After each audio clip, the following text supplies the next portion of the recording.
Assalamualaikum warahmatullahi wabarakatuh. Selamat pagi semuanya, salam sejahtera untuk kita semua.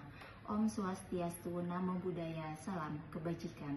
Perkenalkan, saya Dian Purnamasari Abidin, SSMPD, selaku dosen tetap program studi Administrasi Publik STISIP Banten Raya. Video ini merupakan bagian dari pernyataan diri dosen dalam unjuk Tridharma Perguruan Tinggi atau PDD UKTPT Sertifikasi Dosen tahun 2026 pada aspek pelayanan pengajaran. Pada kesempatan ini saya akan menyampaikan terkait yang sesuai dengan bidang keahlian saya, yaitu mata kuliah umum bahasa Indonesia dengan kode mata kuliah STIBR 1103 yang mempunyai bobot mata kuliah 2 SKS yang diampu pada semester 1 program studi administrasi publik. Diselenggarakan dalam 16 kali pertemuan tatap muka dengan rincian 14 kali pertemuan materi dan 2 kali untuk pertemuan masing-masing ujian tengah semester dan ujian akhir semester. Deskripsi mata kuliah ini berfokus pada pemahaman teori dan kaidah kebahasaan serta teknik penggunaan bahasa dalam karya ilmiah. Adapun capaian pembelajaran pada mata kuliah bahasa Indonesia yaitu 1. Mahasiswa mampu memahami hakikat dan fungsi bahasa. 2. Mahasiswa mampu menerapkan kaidah bahasa Indonesia dalam komunikasi akademik dan administrasi publik. 3. Mahasiswa mampu menerapkan teknik penulisan ilmiah, sitasi, daftar pustaka, dan etika akademik. 4. Mahasiswa mampu menyusun dan menyunting karya ilmiah sederhana. Dan 5. Mahasiswa mampu mengomunikasikan hasil pemikiran melalui presentasi ilmiah. Teknik pengajaran yang saya lakukan pada mata kuliah yang saya ampu yaitu Bahasa Indonesia untuk capaian komunikasi menggunakan teknik Delivery, Interaction, dan Assessment atau DIA. Delivery yaitu teknik pembelajaran atau penyampaian materi pembelajaran. Metode delivery ini saya lakukan dengan cara menyampaikan bahan materi atau bahan tayang berupa PowerPoint, modul, dan buku referensi melalui LMS Siakat STISIP Banten Raya atau metode daring lainnya termasuk video Zoom Meeting dan Google Classroom. Tujuan teknik ini adalah untuk membangkitkan konsentrasi mahasiswa dalam pembelajaran. Seluruh materi pada mata kuliah Bahasa Indonesia ini sudah diunggah pada sistem Siakat. Mahasiswa dapat mempelajari mulai dari perangkat ajar yang sudah ditampilkan di Siakat, kemudian mahasiswa juga dapat membaca materi yang sudah diunggah di Siakat.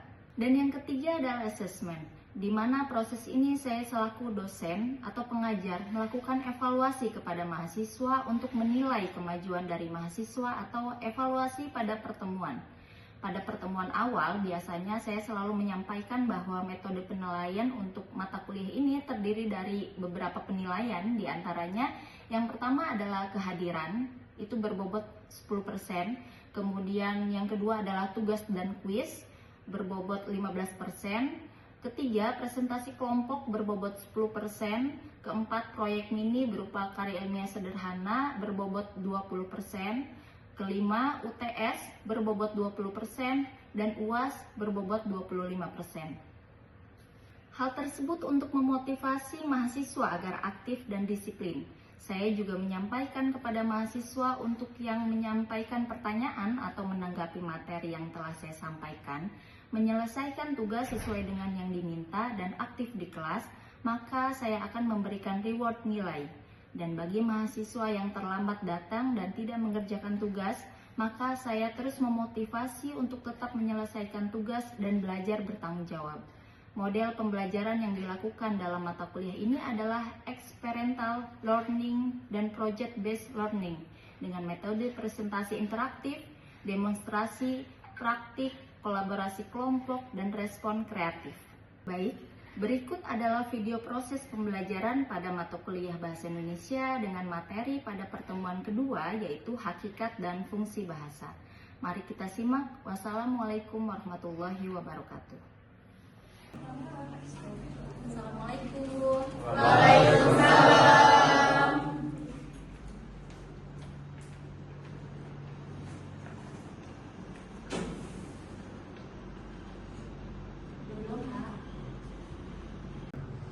Baik teman-teman, sebelum kita mulai masuk ke materi, saya mau ini dulu ya, lihat Siakat. Silakan teman-teman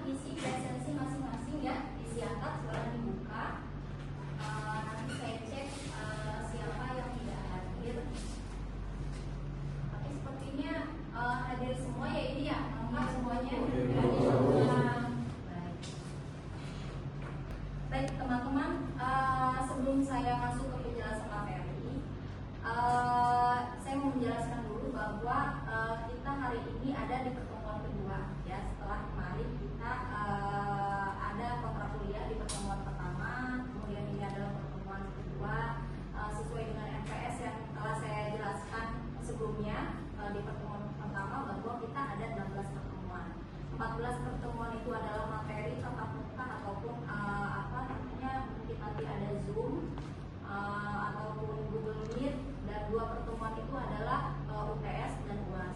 Kemudian juga nanti kita ada kuis dan tugas. Nah, sebelum saya masuk ke materi hari ini, yaitu tentang hakikat dan fungsi bahasa, terlebih dahulu saya mau tahu nih teman-teman, seberapa luas pengetahuan teman-teman tentang bahasa. Saya mau bertanya, menurut teman-teman ini berlaku untuk siapa aja ya? Menurut teman-teman, apa yang dimaksud dengan bahasa? Siapa yang mau jawab? Saya Bu Hansa. Jadi Bu, kalau menurut saya ya, bahasa adalah alat komunikasi yang digunakan oleh manusia untuk menyampaikan perasaan, pikiran, dan informasi kepada orang lain, Bu. Yang tepat Hansa, terima kasih banyak untuk pendapatnya. Kemudian satu lagi saya mau mengajukan pertanyaan ini, saya mau tahu seberapa jauh pengetahuan teman-teman tentang bahasa. Menurut teman-teman, kenapa sih manusia itu membutuhkan bahasa dalam komunikasi sehari-hari? Siapa yang menjawab? Baik, Baru. Karena dengan adanya bahasa manusia dapat berinteraksi, bekerja sama, dan bertukar informasi dan membangun hubungan sosial. Baik, tepat sekali. Beri tepuk tangan untuk Baru. Baik, terima kasih tadi, luar biasa jawaban teman-teman. Berarti teman-teman sudah paham secara umum tentang bahasa itu apa. Nah, baik, kita mulai masuk ke pembahasan ya. Kita belajar tentang hakikat dan fungsi bahasa. Kita lihat dari hakikat dulu ya. Hakikat bahasa. Hakikat itu apa sih? Sebelum kita masuk ke penjelasan hakikat bahasa, jadi kita harus tahu dulu yang namanya hakikat itu apa. Nah, menurut KBBI ya, hakikat itu adalah intisari atau dasar. Ya, jadi kalau hakikat bahasa menurut dari KBBI adalah intisari atau dasar bahasa. Ya. Nah, menurut ahli bahasa Harimurti Kridalaksana ini, hakikat bahasa itu adalah sistem lambang bunyi yang arbitrer, ya, yang digunakan oleh para anggota kelompok sosial untuk bekerja sama, berkomunikasi, dan mengidentifikasi diri. Nah, kemudian selanjutnya menurut ahli bahasa juga Parera menyebutkan bahwa hakikat bahasa adalah alat untuk berkomunikasi. Berkomunikasi itu apa? Berperan untuk memudahkan orang lain melakukan interaksi dengan orang lain. Gitu. Jadi itu adalah hakikat bahasa. Nah, kemudian dari hakikat bahasa ini ternyata hakikat bahasa itu dia juga punya ciri-ciri, ya. Ciri-ciri hakikat bahasa. Teman-teman bisa lihat ada berapa poin di sini? Ada 6 poin. Oke. Yang pertama ada bunyi atau ujaran, kemudian lambang atau simbol, arbitrer atau mana suka, konvensional, sistem, dan dinamis. Ini adalah ciri-ciri hakikat bahasa. Setelah tadi teman-teman tahu bahwa definisi dari hakikat bahasa dari 2 ahli bahasa, yaitu Harimurti Kridalaksana dan Parera. Sekarang masuk ke ciri-ciri hakikat bahasa. Kita mulai dari yang pertama ya, bunyi atau ujaran. Nah, bunyi atau ujaran. Nah, bahasa ternyata teman-teman itu adalah bunyi atau ujaran. Jadi bahasa itu adalah atau ujaran itu mengimplikasikan bahwa media komunikasi yang paling penting itu adalah bunyi. Bunyi itu apa yang dimaksud dengan ujaran? Adalah bunyi yang dikeluarkan oleh alat pita suara manusia. Ya, jadi komunikasi itu tidak hanya berupa bahasa, memang ada juga yang berupa gerakan, misalnya begini, atau misalnya mimik muka, itu juga merupakan komunikasi. Tapi yang dinamakan dengan bahasa yang dijadikan alat komunikasi itu adalah bunyi yang dikeluarkan oleh alat pita suara manusia. Ya, sampai sini paham tentang bunyi atau ujaran? Nah, karena bahasa itu adalah bunyi atau ujaran yang dikeluarkan oleh alat pita suara manusia, maka bunyi tersebut dijadikan lambang atau simbol, ya teman-teman. Nah, simbol itu apa? Simbol adalah sesuatu yang dapat mewakilkan ide, perasaan, pikiran, benda dan tindakan secara arbitrer atau acak. Nah, itu simbol. Kemudian kata adalah bagian dari simbol. Kata itu bisa kata yang diucapkan secara lisan maupun kata yang ditulis lewat tulisan, ya. Jadi bunyi berupa kata atau tulisan berupa kata itu merupakan lambang atau simbol, ya. Kemudian simbol itu hidup dan digunakan oleh kelompok masyarakat tertentu. Kemudian simbolis ini, kata itu bersifat simbolis karena tidak mempunyai hubungan langsung dengan apa? Dengan kenyataan yang diacunya, ya. Kemudian contohnya kata dalam tulisan ini, teman-teman bisa lihat ada huruf D, ada huruf U, ada huruf K, ada huruf U, ya. Ini kalau saya tulis namanya bahasa dalam bentuk tulisan. Tapi ketika saya ucapkan, berarti tulisan ini dia bahasa dalam bentuk lisan, buku. Jadi simbol yang saya ucapkan buku dan simbol tulisan buku itu tidak ada hubungannya dengan bentuk buku itu sendiri, ya, dengan benda buku itu sendiri. Paham? Paham. Dari sini itu yang kedua, ya. Ini contohnya huruf B U K U. Nah, kumpulan huruf ini, ya, menjadi kata buku tidak ada hubungannya langsung dengan benda buku itu sendiri, ya. Itu salah satu contoh benda buku. Bisa juga kursi, bisa juga hordeng, bisa juga pakaian, bisa juga misalnya handphone gitu. Misalnya saya mengucapkan handphone itu tidak ada hubungannya, tidak ada hubungan langsung dengan bentuk handphone itu sendiri. Itu hanya sekedar contoh. Nah, itu ciri hakikat bahasa yang kedua. Yang pertama tadi bunyi atau ujaran. Kemudian yang kedua simbol atau lambang. Nah, sekarang kita masuk yang ketiga. Ya, karena bahasa itu bahasa itu dia berasal dari bunyi atau ujaran. Kemudian bunyi atau ujaran itu dijadikan lambang atau simbol, maka bahasa itu dia bersifat arbitrer. Ya, apa sih arbitrer itu? Arbitrer itu artinya adalah mana suka, asal bunyi, acak, atau tidak ada hubungan logis antara kata sebagai simbol dengan yang dilambangkan. Apa sih yang dilambangkan? Yang dilambangkan itu bendanya, ya, benda yang dirujuknya, kenyataannya, gitu. Nah, arbitrer berarti dipilih secara acak tanpa alasan, tidak ada alasan. Nah, sehingga ciri khusus bahasa tidak dapat diramalkan, secara tepat, ya. Contohnya, misalnya saya memakai jam tangan. Kalau di bahasa Indonesia ini adalah jam tangan, ya. Kalau bahasa Inggris ini namanya apa? Watch, ya. Kalau bahasa Arab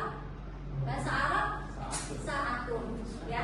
Padahal satu benda, tapi kenapa penyebutannya berbeda? Ya, bahasa Indonesia jam tangan, bahasa Inggris watch, bahasa Arab saatun. Padahal satu benda. Artinya bahasa itu dia bersifat arbitrer. Ya, kalau dia tidak arbitrer, satu benda di seluruh dunia itu penyebutannya sama, tidak ada yang berbeda. Gitu. Ya, sampai sini bisa. Ini bisa memahami teman-teman? Bisa. Oke. Nah, ini yang dimaksud dengan arbitrer. Jadi tidak ada alasan atau ciri khusus kenapa bahasa itu bisa diramalkan secara tepat. Kenapa? Karena dia sifatnya arbitrer, sifatnya acak, sifatnya mana suka, sifatnya asal bunyi, gitu, ya. Nah, kemudian kita masuk ke ciri selanjutnya. Nah, karena bahasa itu dia bersifat acak, ya, maka bahasa itu harus disepakati. Kalau tidak disepakati nanti berantakan, ya. Karena bahasa itu digunakan sebagai alat komunikasi antar individu, baik antar individu bisa 2 orang, bisa 3 orang. Kalau individu aja 1 orang berbicara sendiri artinya apa? Nah, iya, jadi komunikasi itu harus 2 arah. Yang minimalnya ada 2 orang. Ada pembicara, ada lawan bicara. Ada penutur, ada lawan tutur. Itu baru komunikasi berfungsi. Nah, itulah fungsi bahasa untuk dijadikan interaksi. Nah, karena bahasa itu dia bersifat arbitrer, maka bahasa itu harus disepakati konvensional, ya, oleh kelompok masyarakat tertentu. Gitu. Nah, ini konvensional itu apa? Dapat diartikan sebagai satu pandangan atau anggapan bahwa kata-kata sebagai lambang tidak memiliki hubungan intrinsik, tidak memiliki hubungan langsung dengan apa? Dengan objek Apa sih objeknya? Objeknya itu adalah bendanya, kenyataannya. Contohnya tadi misalnya ini jam tangan. Nah, ini bendanya, kenyataannya, ini objeknya. Ya. Kemudian tetapi berdasarkan kebiasaan, kesepakatan atau persetujuan dari kelompok masyarakat, baik itu minimal misalnya 2 orang, 3 orang ataupun lebih gitu. Karena yang namanya Instagram atau video call lewat WhatsApp gitu ya. Nah, artinya apa?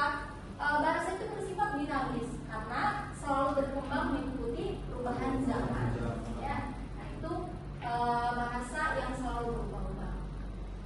Sampai sini paham teman-teman?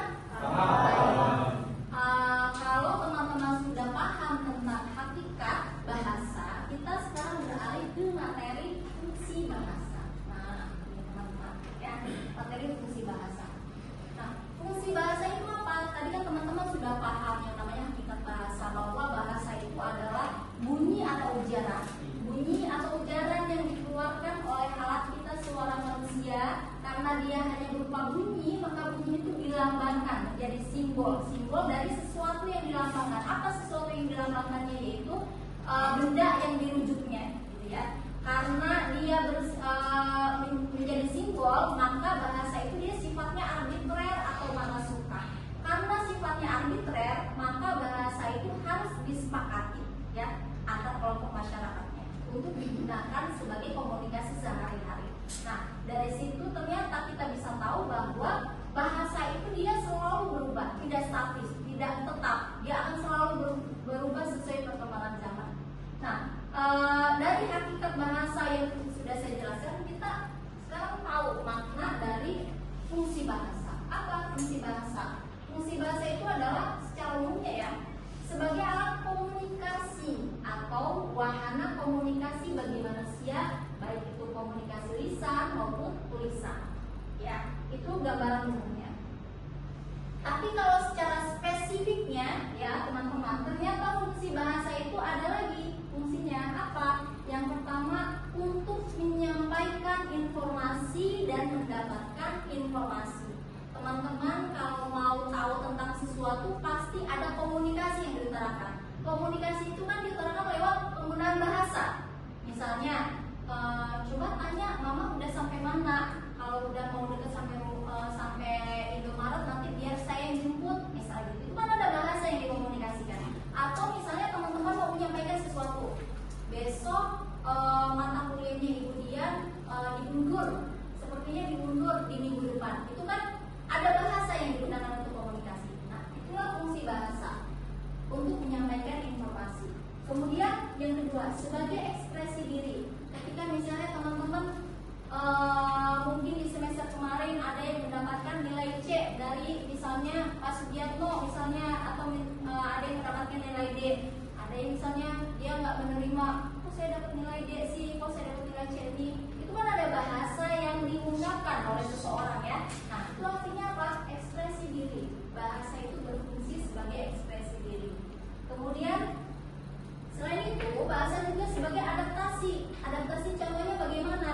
Bahasa itu dia digunakan sesuai dengan konteksnya. Contohnya, teman-teman berada di kantin misalnya, ya, ngobrol dengan teman-teman sebaya, dengan teman-teman kelas ini menggunakan bahasa slang. Ketika teman-teman datang ke kelas bertemu dengan saya, menyapa saya, teman-teman tentu tidak menggunakan bahasa slang ya. Tentu teman-teman menggunakan bahasa yang sopan dan santun. Nah, itu artinya teman-teman menggunakan bahasa yang digunakan secara adaptasi. Jadi bahasa itu dia berfungsi sebagai adaptasi dengan siapa Anda berbicara, di mana Anda berbicara. Itu artinya adaptasi. Kemudian ada integrasi. Integrasi itu apa contohnya? Contohnya nih teman-teman, mungkin di sini ada yang berasal dari Jakarta, ada yang berasal dari Jawa Timur. Itu kan masing-masing suku bahasanya berbeda ya. Kalau misalnya dengan masing-masing bahasa ini atau masing-masing suku ini saya menjelaskan materi menggunakan bahasa Madura misalnya, apa teman-teman paham? Ya. Itulah fungsi bahasa sebagai integrasi atau sebagai pemersatu. Bahasa Indonesia itu fungsinya ini sebagai pemersatu. Jadi dengan saya menggunakan bahasa Indonesia dalam menjelaskan materi, maka teman-teman bisa memahami penjelasan yang saya sampaikan. Ya. Kemudian fungsi yang terakhir itu adalah sebagai kontrol sosial.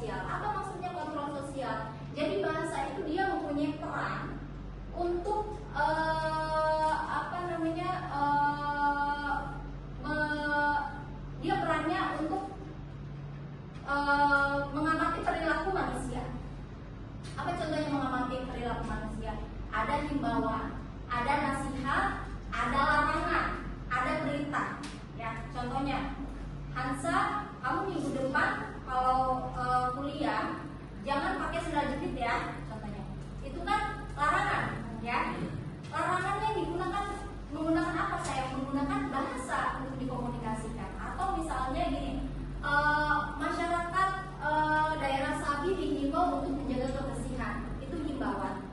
Atau misalnya ada himbauan masyarakat Pandeglang pada tanggal 27 Juli sampai tanggal 30 Juli dihimbau untuk melengkapi kendaraannya karena ada operasi maung misalnya, itu kan himbauan. Jadi ada bahasa yang digunakan untuk menyampaikan atau mengamati perilaku manusia, ya. Nah, ini adalah fungsi bahasa. Baik, teman-teman, ini dua submateri. Yang pertama hakikat dan fungsi bahasa, hakikat bahasa, kemudian fungsi bahasa. Sampai juga kita di akhir materi, ya. Sebelum saya mengakhiri materi, kita adakan diskusi atau sesi tanya jawab, ya.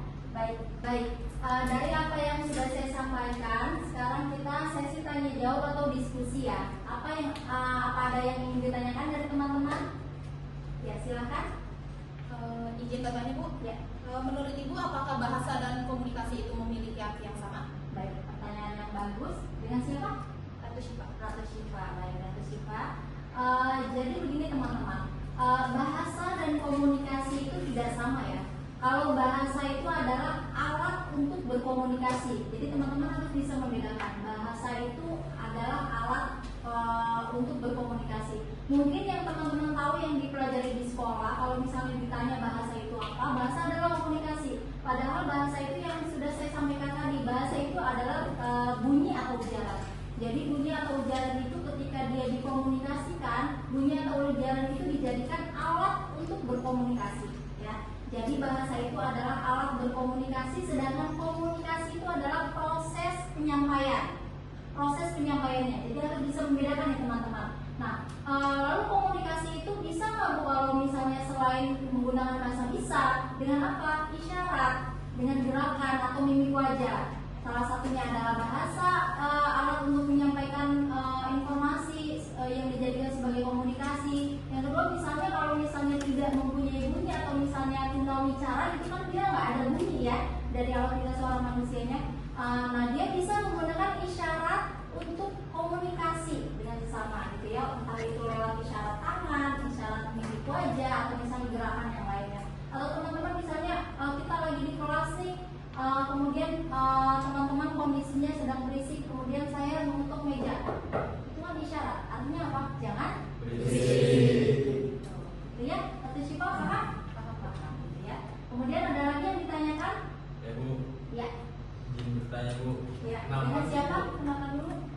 Fahmi Hazami Bu. Oke, Pak Hazami. Silakan. Kenapa sih Bu bahasa itu disebut bersifat arbitrer? Baik, pertanyaan yang bagus. Seperti yang sudah saya jelaskan tadi, ya, kenapa bahasa itu bersifat arbitrer? Karena bahasa itu dia tidak ada hubungan langsung antara simbol atau lambang dengan kenyataannya, ya. Tidak ada hubungan langsung. Contohnya saya mengucapkan kata kursi, atau misalnya saya menuliskan di papan tulis tulisan KURSI, ya. Itu tidak ada hubungan langsung antara lisan maupun tulisan dengan misalnya benda ini yang saya duduki, kursi, ya. Tidak ada hubungan langsung. Jadi teman-teman itu bisa menyebut benda ini selain kursi. Misalnya mau menyebut benda ini apa? Misalnya mau menyebut benda ini manusia, boleh.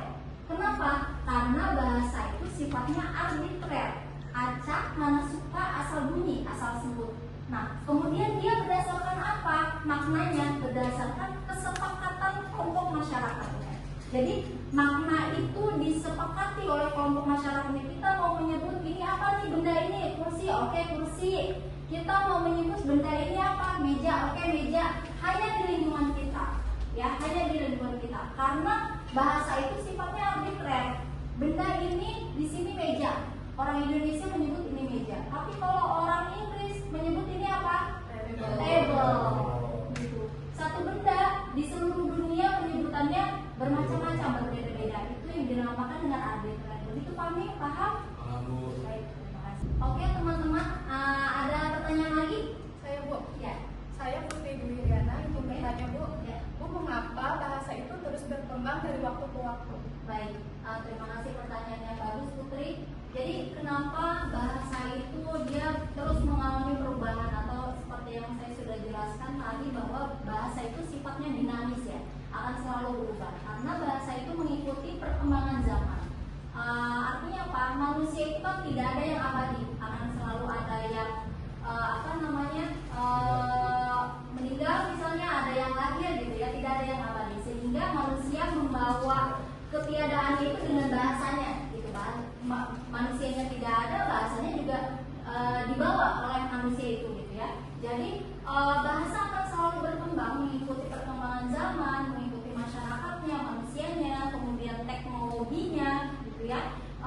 Contohnya, contoh kecilnya mungkin di eranya teman-teman sekolah itu kalau eranya teman-teman itu tidak ada kata-kata mungkin seperti yang saya contohkan tadi swafoto gitu contohnya ya, atau misalnya daring, luring gitu, atau misalnya DM, video call mungkin belum ada. Tapi karena sekarang teknologi semakin canggih gitu ya, tidak ada lagi manusia itu untuk berkomunikasi lewat tulisan atau kirim surat. Jadi tinggal satu kali klik teman-teman sudah bisa terhubung dengan siapa yang teman-teman ingin berkomunikasi gitu. Bisa video call atau sekarang mungkin email atau misalnya 5 tahun yang lalu eranya itu Telegram gitu ya. Nah itu bahasa akan selalu mengikuti perkembangan zaman. Atau misalnya sekarang itu sudah mulai lagi digalakan penggunaan bahasa baku gitu di masyarakat. Contohnya banyak masyarakat yang paham gawai itu ternyata padanan dari gadget atau telepon genggam. Jadi sudah banyak nih masyarakat yang paham. Kalau dulu mungkin masyarakat itu masih menggunakan menyebut telepon genggam itu gadget, padahal gadget itu kan bahasa Inggris ya, bahasa Inggris. Jadi masyarakat itu sekarang sudah mulai paham gitu. Oh ini tuh gawai gitu. Atau misalnya dulu penyebutan email. Kalau sekarang sudah paham email itu padanan katanya bahasa Indonesianya adalah surel gitu ya. Atau misalnya contohnya lagi kata zamannya saya sekolah itu kalau menyebut sebutan orang tua, kedua orang tua itu bonyok, artinya bokap nyokap. Tapi sekarang lagi ya teman-teman. Jadi sekarang itu mungkin teman-teman ketika misalnya ada anak gen milenial menggunakan kata-kata bonyok, mungkin teman-teman nggak paham. Kalau sekarang tuh eranya bukan bokap nyokap lagi, tapi mungkin ayah bunda, mama papa, abah ibu, mungkin ya gitu. Sudah kembalinya eranya sudah kembali sopan gitu.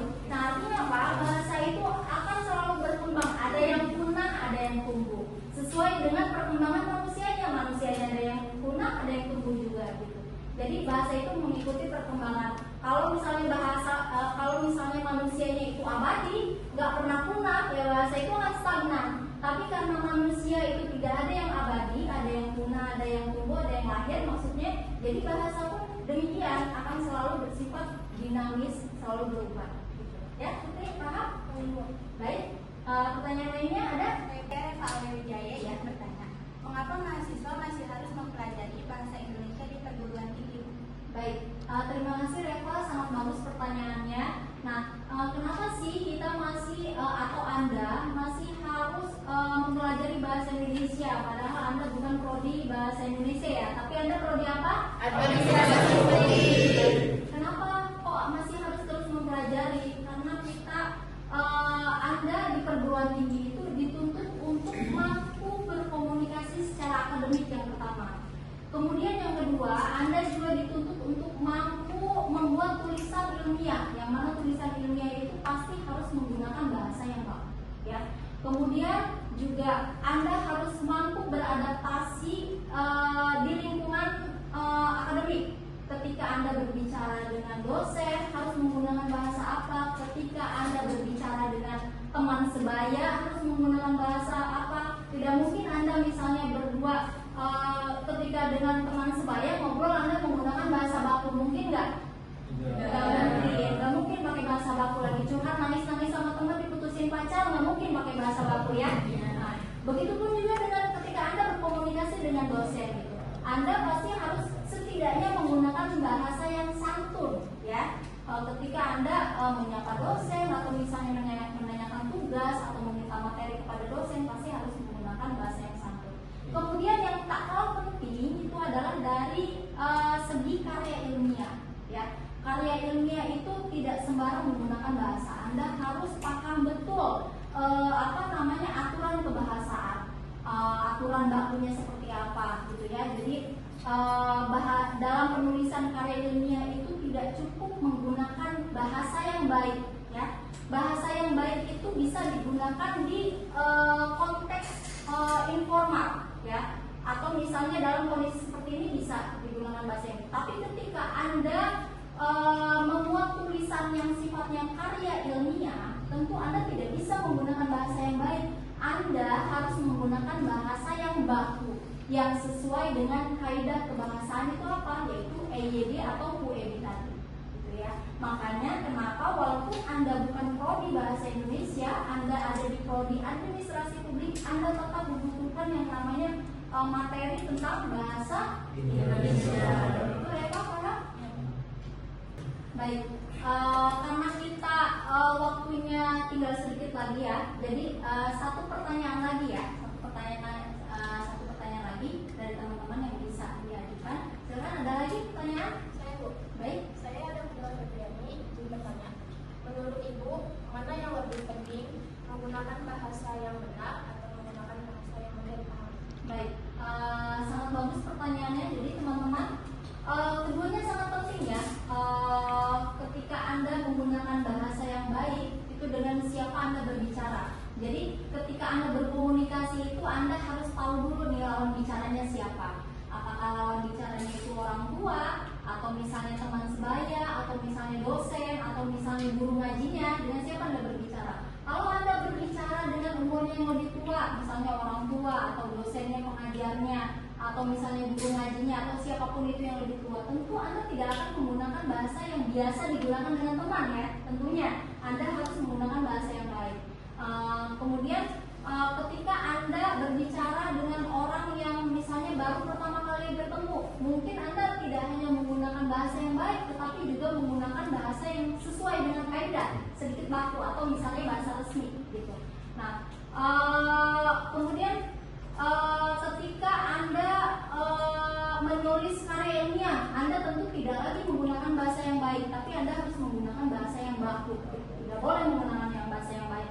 Yang baik itu, bahasa yang baik itu dikomunikasikan secara lisan, bukan tulisan. Ya, boleh dikomunikasikan secara tulisan, tapi bentuknya bukan karya ilmiah. Contohnya apa? Contohnya lagu. Contohnya lagi apa? Cerpen, misalnya menulis cerpen, menulis novel, itu bisa menggunakan bahasa yang baik. Tapi kalau dalam bentuk karya ilmiah, Anda dilarang keras menggunakan bahasa yang baik. Harusnya apa yang wajib? Menggunakan bahasa baku. Jadi dua-duanya penting, tergantung dengan siapa Anda berbicara, di mana Anda berbicara, media apa yang Anda gunakan, apakah lisankah atau tulisankah. Media tulisan juga dibagi lagi, media tulisannya misalnya sifatnya hiburankah atau misalnya karya ilmiahkah gitu. Kalau hiburan Anda bisa menggunakan bahasa yang baik, tapi kalau karya ilmiah Anda harus menggunakan bahasa baik, gitu ya. Paham? Baik, teman-teman, terima kasih untuk pertanyaan dan pendapat yang disampaikan ya. Sangat bagus pertanyaan yang disampaikan oleh teman-teman dari apa yang sudah saya sampaikan ya. Nah, sekarang saya ingin mengajak teman-teman untuk merefleksikan materi dari apa yang sudah saya jelaskan tadi. Saya ingin bertanya kepada teman-teman, kenapa sih bahasa itu tidak hanya berfungsi sebagai alat komunikasi, tetapi juga sebagai alat pemersatu bangsa atau sebagai integrasi?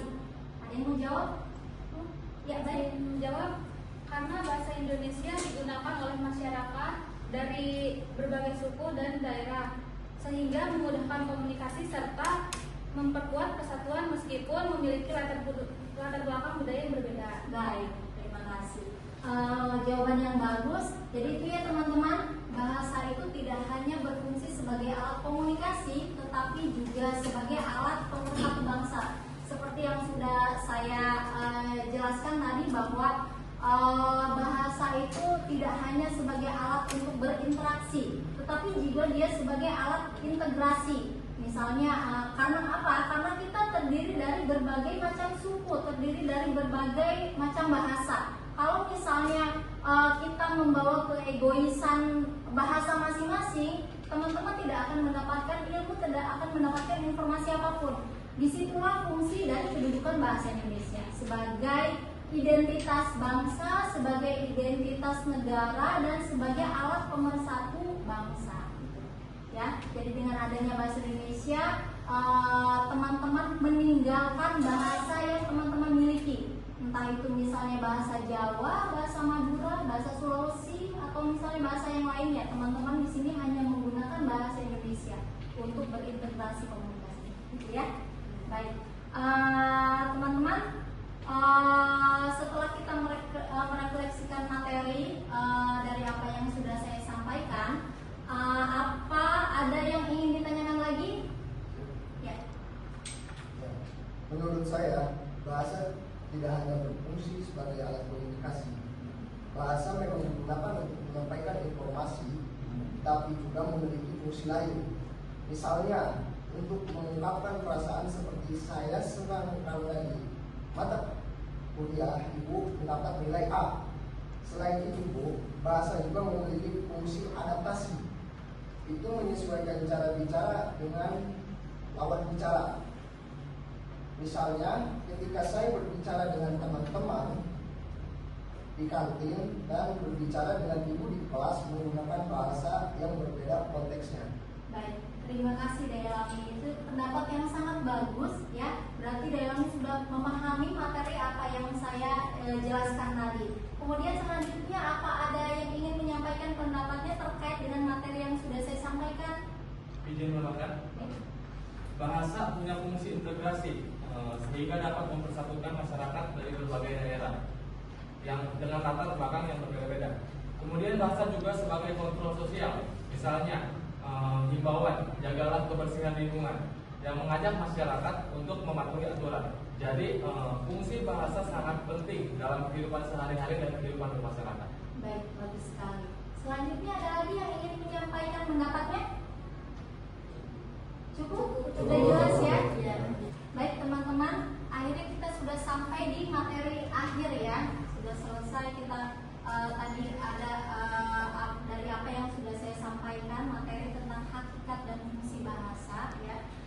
Kemudian juga kita melakukan diskusi dan refleksi dari materi ini. Maka dari sini saya ingin menyimpulkan dari apa yang sudah saya jelaskan bahwa bahasa itu tidak hanya bersifat sebagai komunikasi, tetapi bahasa itu juga sebagai alat ekspresi diri ya, sebagai alat pemersatu bangsa, sebagai alat kontrol sosial, dan sebagai adaptasi gitu ya, di mana Anda berbicara dengan siapa Anda berbicara. Kemudian juga sebagai calon sarjana ya teman-teman, walaupun ini masih semester 1, sebagai calon sarjana di program studi administrasi publik, saya berharap dari mata kuliah bahasa Indonesia ini akan menjadi bekal teman-teman untuk bisa menggunakan bahasa yang baik dan benar sesuai dengan konteksnya ketika Anda melayani masyarakat ya.